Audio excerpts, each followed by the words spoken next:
रानो चिड़िया की 11 बेटियां थी और फिर उसने 12वां अंडा भी दिया हुआ था। हे भगवान, इस बार तो मुझे एक बेटा दे दे। जंगल के सभी पक्षी मुझ पर हंसते हैं। अपनी मम्मा की ये बातें सुनकर गुड़िया अपनी मम्मा से कहती है, मम्मा, आपको बेटियां पसंद क्यों नहीं है? हम कितनी सुंदर हैं, लाल लाल पंखों वाली। गुड़िया बेटी, बात मेरी पसंद नापसंद की नहीं है, बात है समाज के पसंद की। समाज वाले मुझे ताना दे देकर मार देंगे। मगर मम्मा, आपको चिंता करने की कोई जरूरत नहीं है, आपकी बेटियां ही आपका फख्र होगी। गुड़िया बेटी, आप नदी से पानी लेकर आओ, मेरा पानी पीने का बहुत मन कर रहा है। ठीक है मम्मा, मैं जब तक पानी लेकर आती हूँ आप थोड़ा आराम कर लीजिए। गुड़िया वहाँ से चली जाती है। गुड़िया नदी पर जाती है तो वहाँ पर पहले से गोरी कवि बैठी हुई थी। अरे मेरी बेटी गुड़िया, गुड़िया आगे क्या करने आई हो तुम? गुड़िया आंटी, मैं अपनी मम्मा के लिए पानी लेने आई हूँ। मतलब तुम्हारी मम्मा के अंडे से बच्चा निकलने वाला है, इसलिए इतना ख्याल करके बैठी हुई है? हाँ गुड़िया आंटी, अंडे से मेरा भाई निकलने वाला है। बस बस गुड़िया, बहुत सुन लिया। मेरा भाई निकलने वाला है तो तुम्हारी माँ का बेटा। बस अगर तुम लोगों के घर में बेटा पैदा हो जाए तो मिठाई मैं बांटूंगी। गुड़िया आंटी, ये आप गलत बात कर रही हो। मेरा भाई पैदा होगा और मेरी मम्मा का सहारा बनेगा। क्यों? भाई ने सहारा बनना है? जो तुम 11 बैठी हो, तुमने आशिकों के पीछे भागना है। अब बहुत गंदी है, मुझे आपसे बात करनी ही नहीं चाहिए थी। हाँ हाँ, तुम कहाँ बात करती हो मुझसे? भाई बात तो तुमसे मैंने ही की है। ऐसी गुड़िया को सुनाकर गोरी कवि वहाँ से चली जाती है। कोलूपति जी, पता है आज उस छोटी चिड़िया के 12वें अंडे से बच्चा निकलने वाला है। गोरी, बच्चा ना कहो, बोलो बेटी निकलने वाली है उसके अंडे से। हाँ हाँ, मैं भी यही सोच रही थी। अरे पहले 11 अंडों में से 11 बेटियां, 12वें ने कौन सा आसमान से मुंह धोया है, यहाँ से भी बेटी ही निकलेगी। ओरी, तू भी अंडे दे दे, मुझे तू 12 बेटे दे दे, फिर मैं उस चिड़िया का मुकाबला अच्छे से करूँगा। मेरा सुंदर पति, मेरे शरीर में इतना दम नहीं कि तुम्हारे लिए 12 अंडे निकालूं मैं। अगर इतना दम नहीं तो फिर चिड़िया पे भी बातें करने की कोई जरूरत नहीं है। गोरी को घर में सुकून नहीं आ रहा था, वो सीधा चिड़िया के घर जाती है। कहाँ हो छोटी चिड़िया, बताओ तुम्हारे अंडे से बेटी कब निकलेगी? गोरी, हर समय हर बच्चे के निकलने के टाइम तुम आ जाती हो, इसीलिए मेरी बेटी निकलती है। चलो जाओ तुम यहाँ से, इस अंडे से मेरा बेटा निकलेगा। बेटा, वो भी तेरा? छोटी चिड़िया, मार मार के गंजा कर दूंगी। तू मेरी बात लिख ले, तेरे अंडे से सिर्फ और सिर्फ बेटी ही निकलेगी। थोड़ी गलत बात है, तुम हमेशा मेरे लिए बेटी मांगती हो और अपने लिए बेटा। बेटा मांगते मांगते ऊपर वाले ने तुम्हें संतान ही नहीं दी। क्या तू मेरे बारे क्या बोल रही है? मुझे संतान ना होने का ताना दे रही है? छोटी चिड़िया, अब तो देख, मैंने तुझे बिना संतान के कंगला ना किया तो मेरा नाम भी गोरी कवि नहीं है। गोरी, मेरे बेटियों ने तुम्हारा क्या बिगाड़ा है? चलो जाओ यहाँ से, हमेशा ही मेरी जिंदगी का सुकून बर्बाद करती रहती हो तुम। गुस्से में गोरी कवि वहाँ से चली जाती है और वो सीधा पहाड़ों की दिशा में माही झील के पास जाती है। झील दी, मुझे ये बताओ, कितने दिनों से मांस नहीं खाया तुमने? कवि, मैंने तो पूरे 2 साल से मांस देखा ही नहीं। अरे सब्जियाँ और फलों पे गुजारा है मेरा। झील दी, तुम तो अपने चील परिवार का नाक कटवा रही हो। अरे आओ, हमारे जंगल में इस छोटी चिड़िया की पूरी 12 बेटियां हैं। हाँ तो उसकी बेटियां उसके लिए, मैं क्यों खाऊं उसकी बेटियां? अगर तुम इसका उसका करती रही, अरे चीलों की बरादरी से निकल जाओगी। चील मांस खाता है, ना कि तुम्हारी तरह सब्जियां और फल। ना जाने किस बरादरी का बेगैरत चील है तू। गलत बात कर रही हो तुम। बताओ कौन सी चिड़िया है, उसका घर सफाया कर दूंगी। बोलो बोलो, बात अब मेरी चील बरादरी पर आई है। गौरी कवि चील को खूब भड़काती है और फिर उसको चिड़िया के घर का एड्रेस दे देती है। गौरी, अब तू चिंता ना कर, मैं उसका घर खाली कर दूंगी।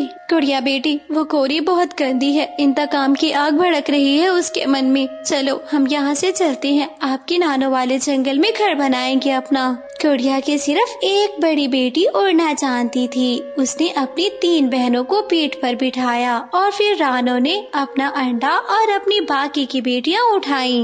वो सभी अपने नानों वाले जंगल के लिए चले जाते हैं। कोलू पति जी, तुम्हें पता भी है उस छोटी चिड़िया की बेटियों का बंदोबस्त कर लिया है मैंने। गौरी, उसकी बेटियां हैं तो वो ही बंदोबस्त करेगी, उसने तुम्हारे जिम्मे तो नहीं लगाया।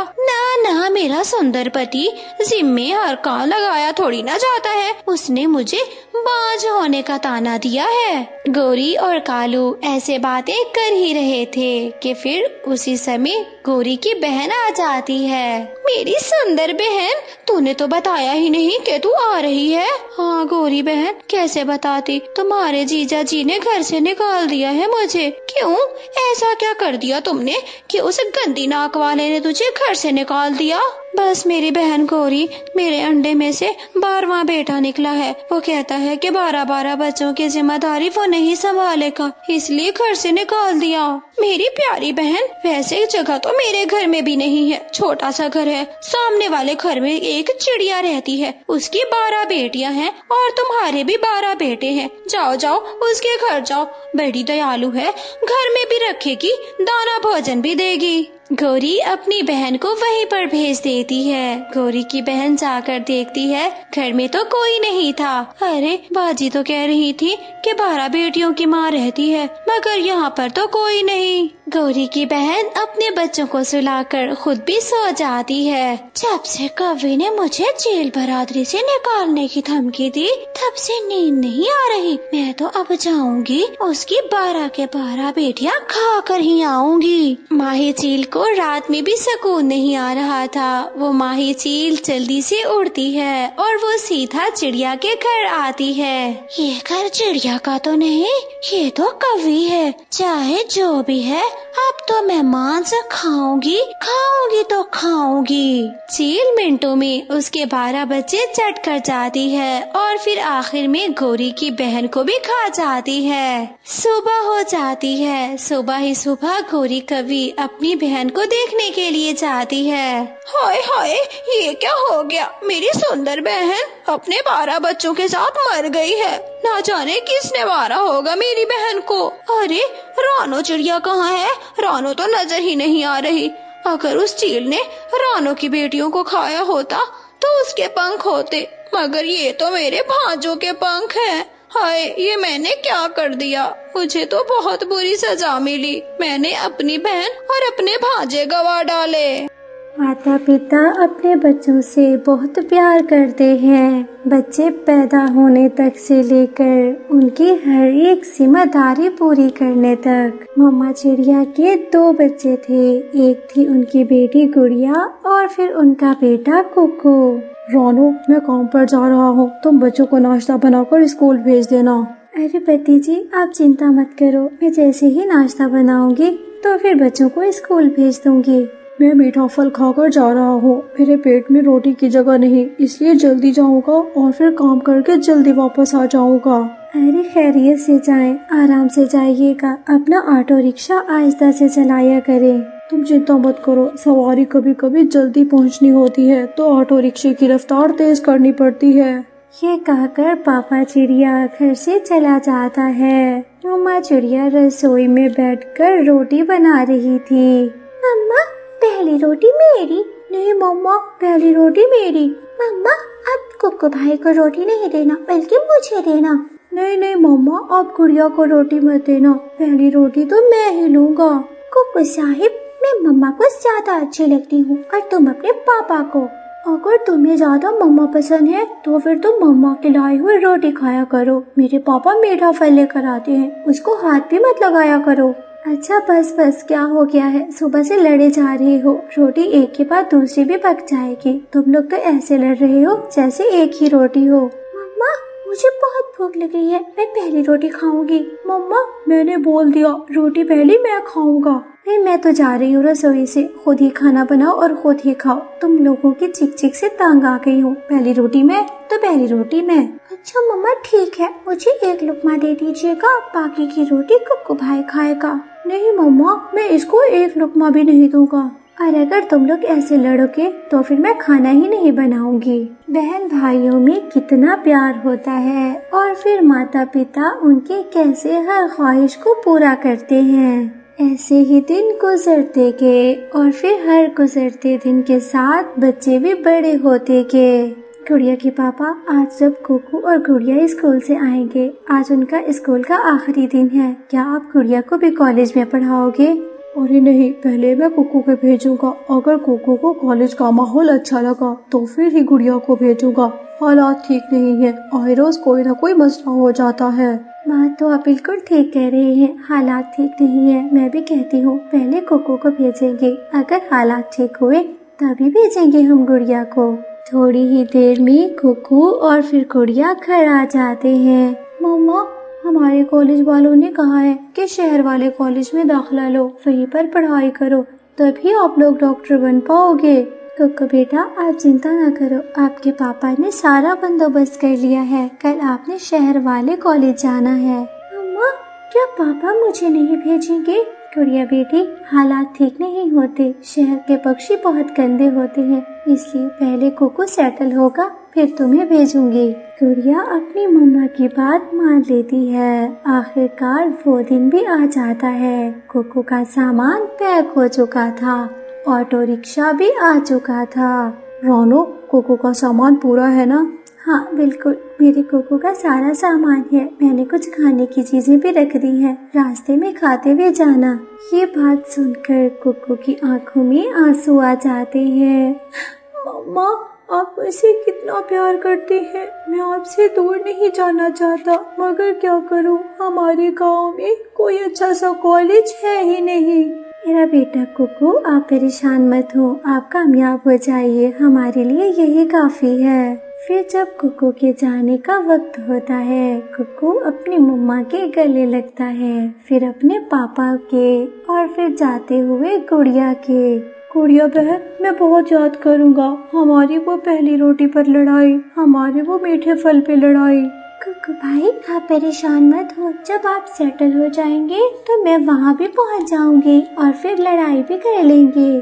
कुकू चला जाता है। कुकू की आंखों में बहुत उदासी छाई हुई थी। इसी तरह एक हफ्ता बीत जाता है। खत देने वाले के हाथ कुकू खत देता है और वो खत उसके मम्मा पापा के पास पहुंच जाता है। अरे रानो, कुकू का खत आया है, क्या लिखता है कुकू? चलो मैं पढ़ता हूँ। प्यारे मम्मी पापा, आप कैसे हैं? गुड़िया कैसी है? गुड़िया को मेरा प्यार दीजिएगा।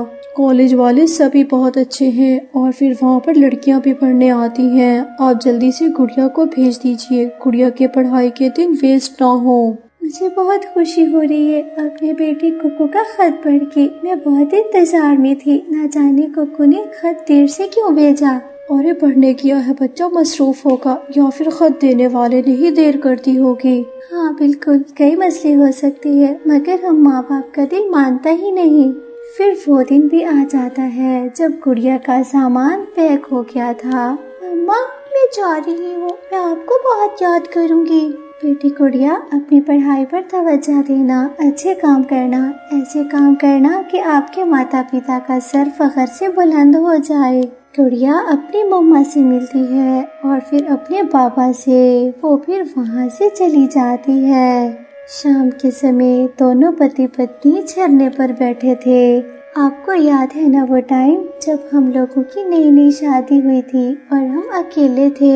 हाँ रानो, अब शादी को इतना अरसा बीत गया, बच्चे जवान हो गए, हम फिर से अकेले हो गए। हाँ, मगर जब भी सोचती हूँ कि मेरे बच्चे कामयाब होने गए हैं तो फिर मुझे ये तन्हाई भी अच्छी लगने लगती है। प्यारे दोस्तों, हमारा समय बहन भाइयों के साथ, माता पिता के साथ थोड़ा सा होता है, मगर बहुत रंगीन होता है। अपने हर टाइम को मजे से जीना सीखें, जिंदगी से लुत्फानंदोज हों। रानो चिड़िया की 5 बेटियां थीं। उस परिवार में रानो की सास और उसका पति भी थे। अरे ओ कलमुही, 5 बेटियां तो तुमने पैदा कर ली, मेरा बेटा इनको अकेले में नहीं खिला सकता। चलो तुम भी जाओ और काम करो। अरे माँ जी, आप भी काम करने का किसको बोल रही हैं? अरे जो कि बहुत ज्यादा निकम्मी है, एक बेटा तक नहीं जना गया इससे। इसमें मेरा क्या दोष है? संतान बेटी हो या बेटा, ऊपर वाला जो चाहता है वही देता है। इसमें मेरा कोई दोष नहीं। अरे मान लिया तुम्हारा कोई दोष नहीं है, मगर हाँ, अब मेरे बेटे के साथ काम करवाओ। अरे 5-5 पैदा कर ली हैं, खिलाएगा कौन इनको? मगर माँ जी, मेरी छोटी छोटी बच्चियाँ हैं, इनका ख्याल कौन रखेगा? इनको भूख लग गई तो दाना कौन देगा? अरे मैं दादी हूँ, इनकी कोई दुश्मन नहीं। घोंसले में दाना रखा होगा तो जरूर उठाकर दे दूंगी। अपनी सास की बात मानकर रानो अपने पति के साथ दाना ढूंढने के लिए चली जाती है। अरे ओ मनहूस 5-5 कहीं की, एक एक करते करते तुम लोगों को मारना ही पड़ेगा। मगर दादी, आप हमें कुछ मत कहना, वरना हम अपनी मम्मा को बता देंगे। अरे चुप करो, मैं तुम्हारी माँ की नौकर हूँ क्या? तुम्हारी माँ एक नंबर की निकम्मी निखट्टू है, बड़ी मुश्किल से काम करने गई है। रानो की 5 बेटियां एक ही घोंसले में बैठी थीं। तभी रानो की सास सबसे छोटी वाली बेटी को धक्का देकर नीचे गिरा देती है। मुझे उठा लो दीदी, मैं नीचे गिर गई। वो छोटी सी गुड़िया बुरी तरह घायल हो जाती है और वो मदद की को हार लगा रही थी। अरे जो भी इसको बचाने के लिए नीचे जाएगी, मैं उसको भी मार डालूंगी। चलो चुपचाप आराम से अपने घोंसले में लेट जाओ। वो सभी अपने घोंसलों में लेट जाते हैं और वो छोटी सी बच्ची सिसकते वहीं मर जाती है। शाम के समय जब वो वापस आते हैं तो फिर रानो अपनी बेटी को मरा हुआ देखकर फूट फूट कर रोने लगती है। अरे क्या हुआ मेरी छोटी सी गुड़िया को? अरे ये तो सांस भी नहीं ले रही। पति जी, आप कुछ करिए तो सही, ये सांस क्यों नहीं ले रही? अरे नहीं ले रही सांस तो मर गई होगी, ज्यादा रोने की जरूरत नहीं है। 4 ऊपर और बैठी हुई हैं, चलो घोंसले में चलते हैं। बात 4 या 5 होने की नहीं है, बात औलाद के होने की है। एक माँ अपने बच्चे को ऐसे तड़पता हुआ कैसे देख सकती है, और वो भी मरा हुआ। मेरा बच्चा मर गया है। रात हो जाती है। रात के होते सभी अपने घोंसलों में जाकर बैठ जाते हैं, मगर मम्मा चिड़िया तो बहुत परेशान थी। अरे माँ जी बताइए, क्या किया था उस छोटी के साथ? अरे बेटा आहिस्ता से बोलो, वरना वो कल मुँह ही सुन लेगी। अरे धक्का दे दिया, सीधी बात है, घोंसले से मर गई है वो। तेरे सर से एक का बोझ तो हल्का कर दिया मैंने। अरे माँ जी, आपका ये एहसान कैसे चुकाऊंगा समझ नहीं आ रही, वरना मुझे तो रातों को नींद नहीं आती थी 5-5 लड़कियों का सुनकर। अरे तुम चिंता ना करो, इसको रोज अपने साथ दाना लेने के लिए ले जाया करो, फिर देखना तुम्हारी माँ क्या करती है। अरे एक एक करते करते तुम्हारे सर से सभी बेटियों का बोझ उतार दूंगी, फिर तुम नई शादी करना, वहाँ से तुम्हारे बेटे हो जाएंगे। अरे माँ, आप तो बहुत दूर का सोचने लग गई हो। वैसे भी आप मेरी माँ हो तो मेरा अच्छा ही सोचोगी। मैं थक गया हूँ इस रानो से और रानो की बेटियों से भी। सभी अपनी अपनी जगह पर सो जाते हैं। आधी रात का समय था, तभी आसमान के बादल गरजने लगते हैं और फिर बहुत तेज बारिश शुरू हो जाती है। अरे बेटा बहुत तेज बारिश है, उठकर बैठो, बहुत तेज बारिश है, वरना बारिश का पानी मुंह में चला जाएगा। अरे माँ जी, छोटी बच्चियाँ भी तो है, इनके मुंह में भी तो जा सकता है। जल्दी से रानो को उठाइए, वो छोटी बच्चों को उठाए। अरे बस करो, जाने दो, मरती हैं तो मर जाएं, हमारा रास्ता खुद से ही साफ हो जाएगा। तभी आसमान पर जोर जोर से बिजली गरजने लगती है और फिर बिजली की एक चिंगारी उनके घोंसले तक आ जाती है। तभी आग लगती है और फिर रानो की सास, उसका पति उसी घोंसले में जलकर मर जाते हैं। तभी रानो की भी आंख खुल जाती है। अरे ये क्या हो गया, यहाँ तो सब कुछ खत्म हो गया। तभी रानो के सामने बादल मियाँ आ जाते हैं। अरे रानो, तुम्हारा दिल कितना साफ है, मगर देखो तुम्हारी सास ने तुम्हारी एक बेटी को मार दिया और फिर वो लोग तुम लोगों को भी मारने ही वाले थे, तभी हमने बिजली गिराई और फिर इन्हीं को मार दिया। बादल मियाँ, अब क्या बनेगा? मेरी 4 बेटियाँ और मैं, हमारी कौन करेगा? अरे वो तुम लोगों को मारने वाले थे, हमने आप लोगों की जान बचाई है। जो दुष्ट हो उसको मारना हमारा काम है। बादल मियाँ, आपका बहुत बहुत धन्यवाद, आपने मेरी और मेरी बच्चियों की जान बचा ली। अरे ये बहुत धोखेबाज पक्षी थे, आप शुक्र करें कि आपकी जान छूट गई है। ऐसे रानो की सास और रानो के पति को बहुत ही ज्यादा अच्छी सजा मिलती है। कालू कौवा बहुत ही बड़ा झूठा कौवा था। वो सारा दिन पक्षियों को अपनी तारीफें ही सुनाया करता था कि कभी उसने ये कर दिया तो कभी उसने वो कर दिया। मम्मा, ये कालू अंकल बहुत बड़ी बड़ी बातें करते हैं, हम कभी इनका इम्तिहान लेंगे। गुड़िया बेटी, उनका तो काम है बड़ी बड़ी फेंकना, इसी तरह ही है, बस उनकी बातों पर ध्यान नहीं देना आपने कभी भी। मम्मा, मैं कबूतर चाचा की दुकान पर जा रही थी, रास्ते में रोककर मुझे अपनी बहादुरी के किस्से सुनाने लगे। गुड़िया बेटी, आप उनकी बातों को ज्यादा सीरियस मत लेना, वो है ही ऐसे। मम्मा, तो फिर जंगल के पक्षी उनको मना क्यों नहीं करते? गुड़िया बेटी, हर किसी की अपनी मर्जी, कोई जैसे अपना जीवन गुजारे, हम किसी को मना थोड़ी ना कर सकते हैं। ऐसा कहकर मम्मा चिड़िया वहाँ से चली जाती है। नदी किनारे मिठू तोता और हरियाली तोती बैठे हुए थे। तभी वहाँ पर कालू कौवा आ जाता है। यार तोते, आजकल कहाँ रहते हो, मिलते ही नहीं। कालू, मैं तो सारा दिन घर में होता हूँ, मेरी पत्नी गर्व से है, मैं घर के काम भी करता हूँ और भोजन भी लाता हूँ। अरे वाह, तू तो बड़ा रनमुरीद निकला है, सारा दिन घर में बैठकर काम करता है तू। कौवे, तुम्हें क्या पता संतान की खुशी क्या होती है, मैं बता ही नहीं सकता कि मैं कितना खुश हूँ अपनी हरियाली के साथ। कौवे भैया, आप सुनाओ, आप ठीक हो? हाँ हरियाली, मैं बिल्कुल ठीक हूँ। अरे ऐसे ही मुझे एक बचपन का किस्सा याद आ रहा था। कालू भैया, सुनाइए ना, देर किस बात की, हम वैसे भी बोर हो रहे थे। अरे जब मैं छोटा सा था और मेरी माँ जिंदा थी, ये तब का वाकया सुना रहा हूँ। कालू, अब जल्दी से सुना भी दो, अरे मैं सुनने के लिए कितना ज्यादा बेचैन हो रहा हूँ। हाँ तो फिर सुनो। अरे मैं छोटा सा था, अपनी माँ के साथ नदी किनारे बैठा हुआ था। फिर क्या हुआ, कोई चील आ गई क्या? अरे मोटी चोंच वाले तोते, पहले सुन तो लिया कर, आगे से टर टर करता है, चुप करके बैठ जा।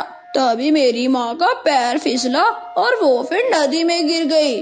कौवे भैया, फिर आपने क्या किया, अपनी माँ को बचाया या फिर डूब मरने दिया? हरियाली, कैसी बातें करती हो, माँ हो कालू की और वो परेशान हाल में हो, कालू उसकी मदद ना करे, मैं तो हीरो हूँ हीरो। अरे सारा जंगल मुझे कालू हीरो के नाम से जानता है। अच्छा, अब बता दो कि तुमने अपनी माँ को कैसे बचाया? यार तोते, करना क्या था, मैं कूद गया पानी में। अरे तैरता रहा, जल परियां देखी, मछलियां देखी, अपनी माँ को बचा कर लाया मैं। अरे वाह, तुमने तो बहुत अच्छा किया, ऊपर वाला सबको ही ऐसी संतान दे। कौवे भैया, आप तो बहुत ज्यादा ताकतवर हो। मिठू जी, क्या आप भी तैर सकते हो? अरे नहीं हरियाली, जब मैं छोटा था तभी ही माता पिता मर गए थे, मैं सारा दिन बहन भाइयों के लिए और अपने लिए भोजन लाता था। मिठू जी, मुझे तैरने वाले पक्षी बहुत पसंद है, काश आपको भी तैरना आता, मैं भी बड़े गर्व से बताती कि मेरा पति तैर सकता है। हरियाली, ये तो कैसी बातें कर रही है, तू इस तरह तो नहीं थी जैसा अब बिहेव कर रही है। बस मिठू जी, मेरे लिए तो यही शर्मिंदगी की बात है कि मुझे एक बुज़दिल पक्षी मिला है। ये बातें सुनकर कालू कौवा तो मजीद करता जा रहा था और मन ही मन में कह रहा था, बन गई, मेरी बात बन गई, देखो कैसे चुप करा दिया मैंने अपनी बहादुरी का किस्सा सुनाकर। कालू कौवा वहाँ से चला जाता है। हरियाली तोती और फिर मिठू तोते में गड़बड़ी कर देता है। दूसरे दिन रानो चिड़िया अपने खेत के पास बैठी हुई थी कि वहीं पर कालू कौवा आ जाता है। चिड़िया चिड़िया, मैं अपने बचपन का वाकया याद कर रहा था, क्या तुम सुनोगी? हाँ कवि भैया, अब तक तो मैं आपके वाकये ही सुनते आई हूँ, सुना दीजिए, मैं सुन लूंगी। अरे रानो, पता भी है, एक बार हमारे जंगल में आग लग गई थी। इतनी आग थी कि सभी पक्षी डरे दुबके बैठे थे, किसी की हिम्मत नहीं थी कि उस आग के करीब जाता या उस आग को बुझा पाता। क्या सच में कवि भैया, आपके जंगल में आग लगी थी? हाँ, वो था ना मेरा दादा, वो सिगरेट पीता था। अरे सुलगाई हुई सिगरेट जब खुश्क पत्तों पे पड़ी तो फिर आग लग गई। कवि भैया, आग पर कैसे काबू पाया, के आगे तो बताइए ना। तो फिर क्या रानो, मैं चला गया आग के पास, अपने पंखों से हवा देता रहा, तो इससे आग सभी की सभी बुझ गई। कवि भैया, क्या आप सच में इतने बहादुर हो?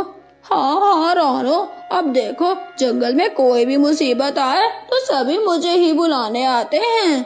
कवि भैया, फिर तो बहुत अच्छी बात है। आप इस तरह हमारी और हमारे बच्चों की हिफाजत करते रहेंगे।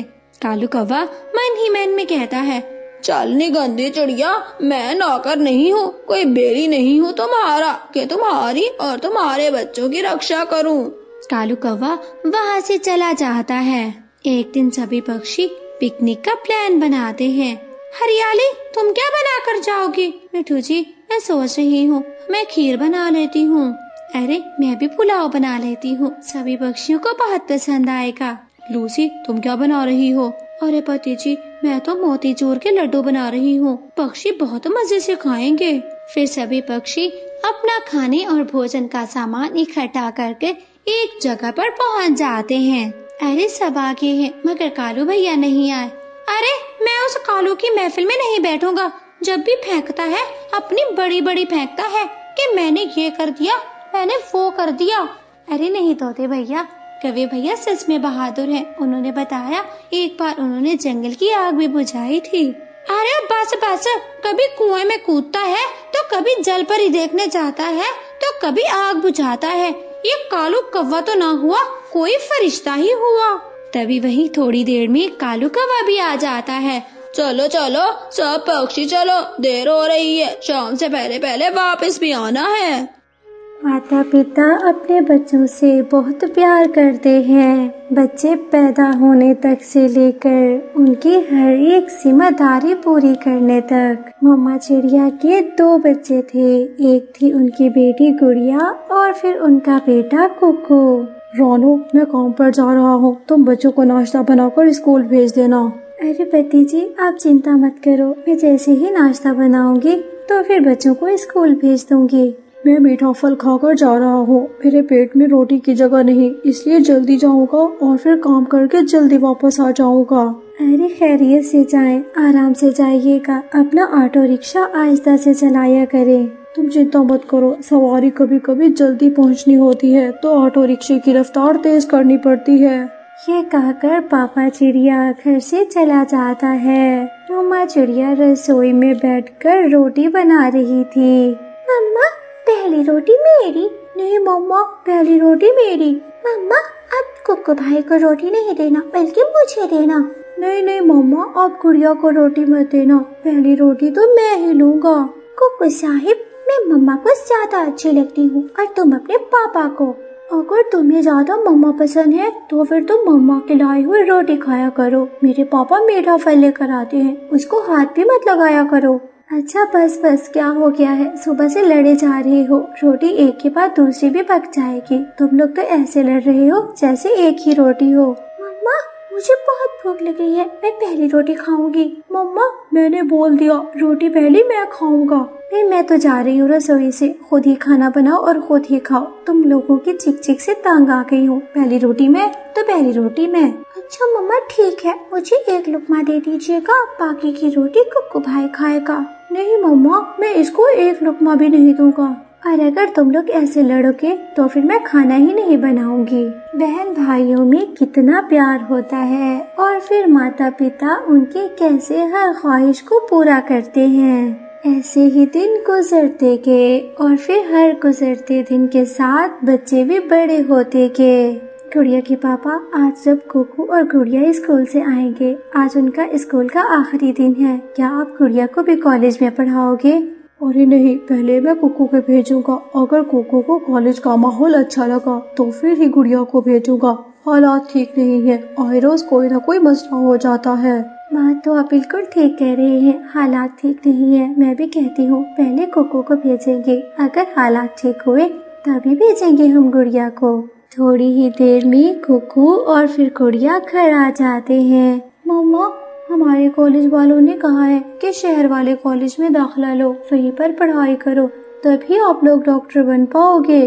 कुकू बेटा, आप चिंता न करो, आपके पापा ने सारा बंदोबस्त कर लिया है। कल आपने शहर वाले कॉलेज जाना है। मम्मा, क्या पापा मुझे नहीं भेजेंगे? गुड़िया बेटी, हालात ठीक नहीं होते। शहर के पक्षी बहुत गंदे होते हैं, इसलिए पहले कोको सेटल होगा, फिर तुम्हें भेजूंगी। गुड़िया अपनी मम्मा की बात मान लेती है। आखिरकार वो दिन भी आ जाता है। कोको का सामान पैक हो चुका था, ऑटो रिक्शा भी आ चुका था। रानो, कोको का सामान पूरा है ना? हाँ बिल्कुल, मेरे कोको का सारा सामान है। मैंने कुछ खाने की चीजें भी रख दी हैं, रास्ते में खाते हुए जाना। ये बात सुनकर कोको की आंखों में आंसू आ जाते हैं। मम्मा, आप मुझसे कितना प्यार करते हैं। मैं आपसे दूर नहीं जाना चाहता, मगर क्या करूं, हमारे गांव में कोई अच्छा सा कॉलेज है ही नहीं। मेरा बेटा कोको, आप परेशान मत हो, आप कामयाब हो जाइए, हमारे लिए यही काफी है। फिर जब कोको के जाने का वक्त होता है, कोको अपनी मम्मा के गले लगता है, फिर अपने पापा के, और फिर जाते हुए गुड़िया के। गुड़िया बहन, मैं बहुत याद करूँगा हमारी वो पहली रोटी पर लड़ाई, हमारे वो मीठे फल पे लड़ाई। कोको भाई, आप परेशान मत हो, जब आप सेटल हो जाएंगे तो मैं वहाँ भी पहुँच जाऊंगी और फिर लड़ाई भी कर लेंगे।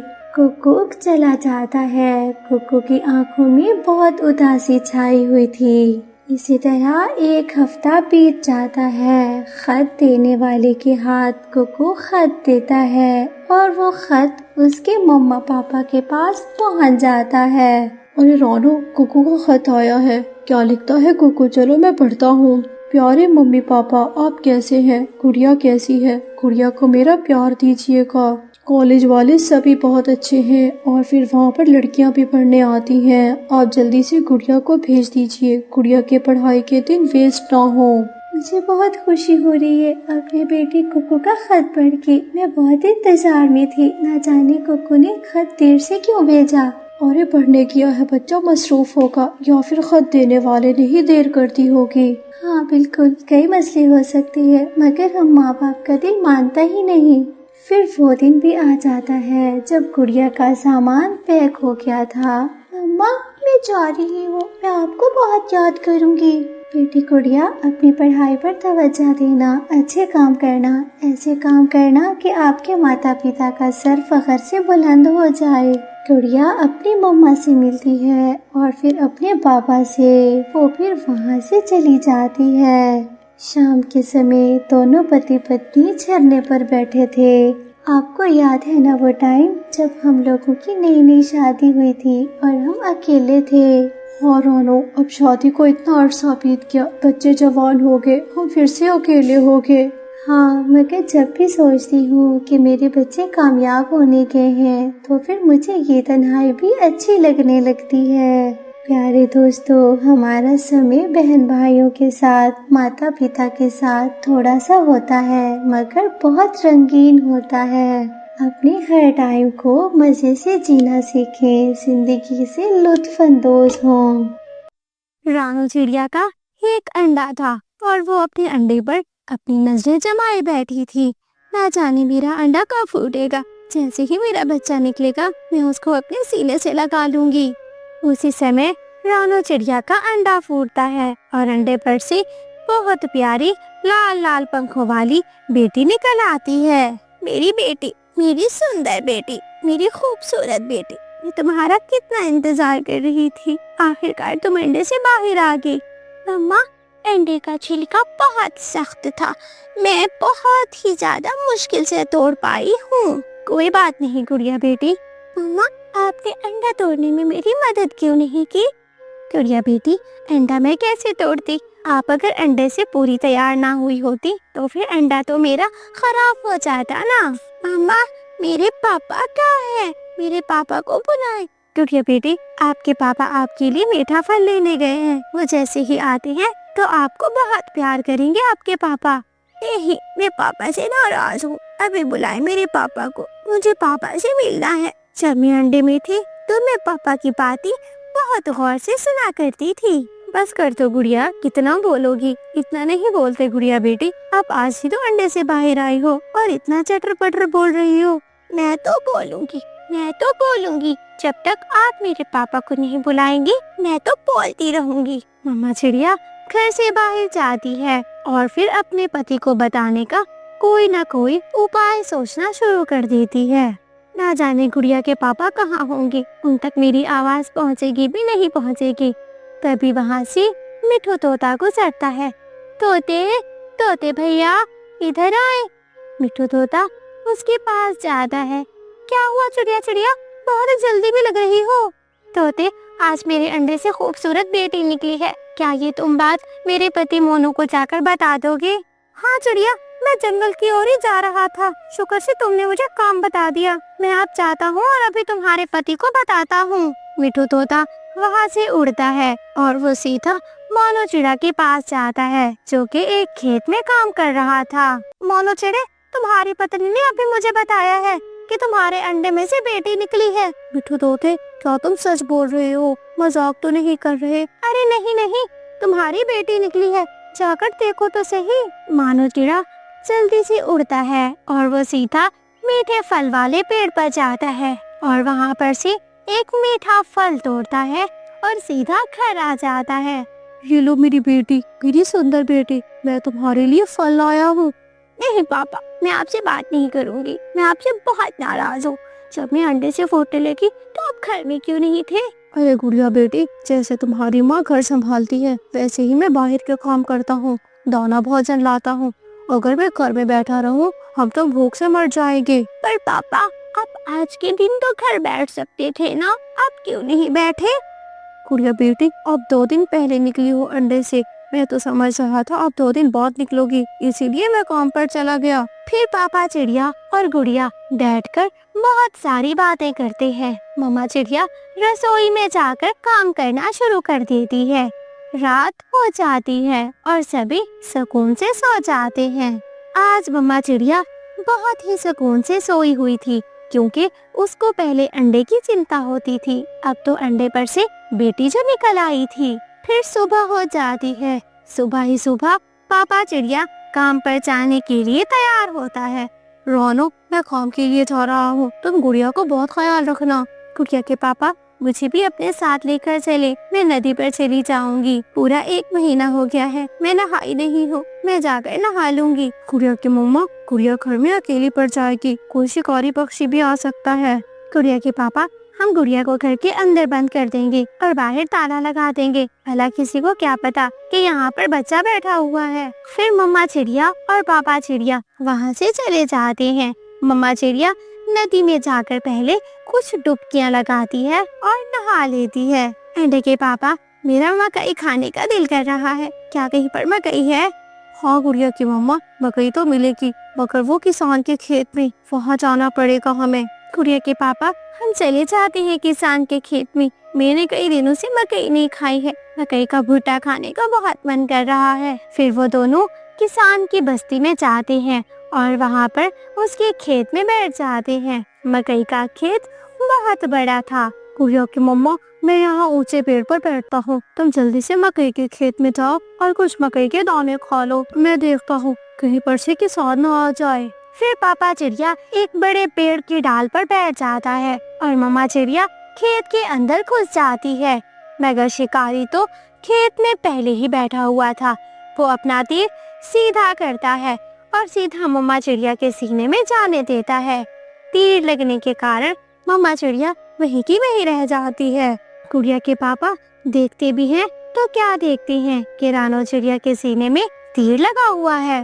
वो कुछ नहीं कर पाता, वो उड़ता है और सीधा मम्मा चिड़िया के ऊपर जाकर रुकता है। मम्मा चिड़िया नजर भर के अपने पति को देखती और फिर मोनू चिड़ा वहाँ से चला जाता है। मोनू चिड़ा बहुत उदास था और वो नदी किनारे बैठकर रोना शुरू कर देता है।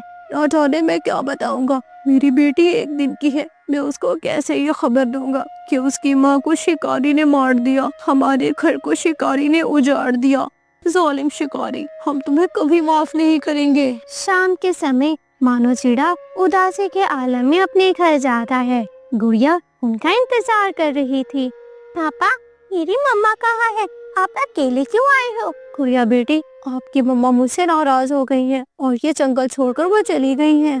जरूर पापा, आपने मेरी मम्मा को डांटा होगा, मेरी मम्मा से लड़ाई की होगी, इसलिए तो वो चली गई है। शायद वो मेरी नानों वाले जंगल गई होंगी। कल परसों तक आ जाएंगे। ऐसा कहकर गुड़िया दाना खाती है और वो सो जाती है। इसी तरह कुछ दिन बीत गए। मानो चिड़ा नदी किनारे बैठा हुआ था। गुड़िया भी वहाँ पर आ जाती है। पापा, नानो वाला जंगल कहाँ है? क्या हुआ गुड़िया बेटी, आप क्यों पूछ रही हो? पापा, मम्मा वहीं पर होंगी। मैं मम्मा को बहुत मिस कर रही हूँ। अगर हमसे मम्मा नाराज हो गई हैं, तो फिर मैं मम्मा को मना कर आती हूँ। वो जरूर मान जाएंगी और हमारे घर आ जाएंगी। गुड़िया बेटी, तुम्हारी मम्मा कभी नहीं मानेगी। वो मुझे बताकर नहीं गई और मुझे पता भी नहीं है कि तुम्हारी नानो वाला जंगल कहाँ है। क्या मतलब है इस बात का? आपको नानो वाले जंगल का पता नहीं है या आप मुझे बताना नहीं चाहते? गुड़िया के पापा के पास कोई भी जवाब नहीं था। वो अपनी बेटी के किसी भी सवाल का जवाब नहीं दे पा रहा था। वो चुप करके वहाँ से चला जाता है। ये बात मिठू तोता एक बड़े पेड़ पर बैठकर सुन रहा था। वो सीधा गुड़िया के पास आता है। गुड़िया गुड़िया, मैं तुम्हें सच बताना चाहता हूँ, जो सच तुम्हारे पापा ने तुम्हें नहीं बताया। क्या हुआ मिठू अंकल, आप बताए ना, मेरी मम्मा कहाँ पर है? मैं मम्मा का बहुत इंतजार करती हूँ। गुड़िया, जिस दिन तू पैदा हुई थी उसी दिन तुम्हारी मम्मा एक मकई के खेत में मकई खाने गई थी। तभी शिकारी ने तुम्हारी मम्मा को मार डाला और उसको अपने घर ले गया। जालिम शिकारी, उसने मुझसे मेरी मम्मा छीन ली। मैं मम्मा के बिना कैसे रहूंगी? उसने मुझसे मेरी मम्मा छीन ली। रोती हुई गुड़िया सीधा अपने पापा के पास जाती है। उसका पापा एक बड़े पेड़ पर बैठकर रो रहा था। पापा, मुझे माफ कर दीजिए, आप मत रोइए। मुझे हकीकत का पता चल गया है। मेरी मम्मा को एक शिकारी ने मारा है। गुड़िया बेटी, मैं तुम्हें खुश देखना चाहता हूँ। मैं इसी दिन से तो डरता था कि कहीं मेरी बेटी को हकीकत पता चल जाए तो मेरी बेटी बहुत रोएगी। तुम बहुत छोटी हो गुड़िया। कोई बात नहीं पापा, अगर ऊपर वाले को ऐसी ही मंजूर है तो फिर कोई बात नहीं। फिर आज के दिन के बाद गुड़िया अपने पापा के साथ दाना लेने जाया करती और खुशी खुशी अपने पापा के साथ रहना शुरू कर देती है। कालू कौवा ऑटो चलाता था। एक दिन कालू कौवा ऑटो चलाकर जा रहा था कि एक दूसरा ऑटो वाला आकर टक्कर मार देता है, जिससे कालू की उस घटना में मौत हो जाती है। गोरी कवि अपने घर में बैठी हुई थी कि उसे कॉल आती है। इस वक्त इसकी कॉल आ गई। अरे अभी तो कॉल हो गया है, लगता है फिर कॉलों की ही कॉल आई होगी। हेलो जी, कौन बात कर रहे हो? मैं जाजा झमझम बात कर रहा हूँ। तुम्हारे पति की एक दुर्घटना में मौत हो गई है और हाँ, तुम्हारा पति अब इस दुनिया में नहीं रहा। अपनी सास को बता दो। अरे ये तो क्या बकवास किए जा रहा है? मेरा कॉलू अभी तो घर से निकला है। मेरा कॉलू बिल्कुल ठीक होगा। तुम्हें कोई गलत फहमी हुई है। कोई और कौवा मरा हुआ देख लिया होगा। नहीं नहीं गोरी, मैं जानता हूँ ये कॉलू ही है। और हाँ, ऑटो भी कॉलू का ही है। हम अभी कॉलू की डेड बॉडी को घर लेकर आ रहे हैं। ये सुनकर तो गोरी के पैरों तले जमीन निकल जाती है। ऐसा लग रहा था कि जैसे गोरी की दुनिया ही उजड़ गई हो और वो फूट फूट कर रोने लगती है। माँ इधर आओ, तुम्हारा कॉलू मर गया। मेरा कॉलू मर गया। हमारा कॉलू अब नहीं रहा। कॉलू की एक दुर्घटना में मौत हो गई है। ये सब सुनकर गोरी की सास की तो आहें ही निकल जाती हैं। वो खुद को नहीं संभाल पा रही थी। वो बूढ़ी थी, बूढ़ी हड्डियों में इतनी जान कहाँ कि वो अपनी इस जवान औलाद का गम सह सके। मेरे कॉलू को क्या हुआ? हाय कॉलू, तुमने तो अपनी माँ का बुढ़ापे में सहारा बनना था। अरे जवान औलाद बुढ़ापे में अपने माँ बाप को छोड़कर नहीं जाती। ऐसा कहकर गोरी की सास भी फूट फूट कर रोने लगती है। चंद ही लम्हों में कॉलू की डेड बॉडी को लाया जाता है। वो सभी रो रही थी। जंगल के दूसरे पक्षी भी अफसोस करने के लिए आते हैं। कुछ ही लम्हों के बाद कालू को वहाँ से ले जाया जाता है, हमेशा हमेशा के लिए। गोरी का सुहाग तो उजड़ गया था। गोरी के 2 बच्चे थे, एक उसका बेटा जग्गू और उसकी बेटी चिंकी कवि। चिंकी कवि बहुत चालाक और अपनी माँ का एहसास करने वाली थी। बहू, कहाँ हो बहू? अरे मुझे भूख से मारती हो क्या? पहले मेरे बेटे को खा गई हो, अब मुझे खाने का इरादा है क्या? अच्छा भला मेरा कॉलू था कि इस बदनसीब के चक्कर में आ गया। मेरा कॉलू इसी की ही मनहूसियत से मर गया है। अपनी सास की ये बातें सुनकर गोरी रोने लगती है। माँ माँ, जैसे कॉलू के जाने का दुख तुझे है वैसे ही मुझे है। मेरा तो सुहाग उजड़ गया। मेरे तो छोटे छोटे बच्चे कहाँ धक्के खाते फिरेंगे। भला मैं क्यों मारूंगी कॉलू को? कॉलू को एक ऑटो वाले ने टक्कर मारी थी, ना कि मैंने। अब मुझ पर सारा इल्जाम क्यों देती हो? अरे मैं तो उस वक्त को कोसती हूँ जिस दिन मैं तुझे अपनी बहू बना कर लाई थी। चलो जाओ, मेरे लिए नदी से ठंडा पानी लेकर आओ। गोरी बेचारी क्या करती, वो अपना मटका उठाती है और वो नदी पर पानी लेने चली जाती है। नदी से वो ठंडा पानी लाती है, मगर उसकी सास मटके से पानी गिरा देती है। जाओ निकम्मे निकट्ठू, तो इससे मटके से पानी नहीं लाया जाता, ठंडा पानी ही नहीं मिलता तुझे। जब मेरा बेटा काम करता था तो बड़ी फरमाइशें करती थी, तब तो तू अनारदाने खाया करती थी।